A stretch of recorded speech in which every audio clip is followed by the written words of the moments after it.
হাদিস এক নয়। সালাফি বলতে আব্দুল্লাহর একটা বক্তব্য হচ্ছে আল মানহাজুস সালাফি, মানে সালাফি পদ্ধতি। আর একটা হচ্ছে আল হিজবুস সালাফি, মানে সালাফি দল। এদেশে যত আহলে হাদিস আছে সবাই সালাফি, কিন্তু যখন দল করতে গেছে তখন ভিতরে একটু সংকীর্ণতা এসেছে।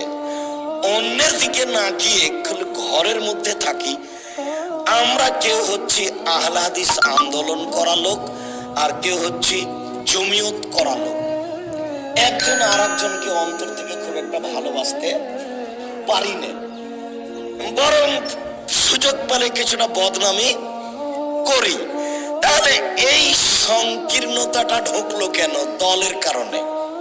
এরা সালাফি, তবে সালাফি দলের লোক, বুঝতে পারেন? আর যখন কোন দলে নেই তখন আছে সালাফি মানহাজে, মানে আল মানহাজুস সালাফি আল হিজবুস সালাফি, দুটা এক নয়।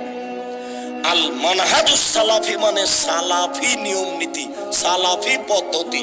তখন আর কারো প্রতি সংকীর্ণতা আসবে না, যারাই ভালো কথা বলবে তাদের কথা নিতে হবে। আর যখন আল হিজবুস সালাফি, সালাফি দল হবে, তখন ভিতরে কি আসবে? সংকীর্ণতা আসবে। অতএব সালাফি দল আর আহলে হাদিস দুটো এক নয়। ঠিক যখন কোন দলের সাথে কোন সংগঠনের সাথে জড়িত হয়নি, শুধু আহলে হাদিস আছে, তখন ও আহলে হাদিস আর সালাফি দুটো এক নেই। বুঝাতে পারি? যখনই আপনি কোন দলে চলে যাবেন আহলে হাদিস হওয়ার পরেও, তখন আপনার ভিতরে একটা কি আসবে? সংকীর্ণতা। বুঝতে পারলেন না মনে হয়? কেন জানি ও কেন আমার সাথে আসে না, ও কেন আমার সাথে আসে না, এটা একটা ভেতরে কাজ করবে।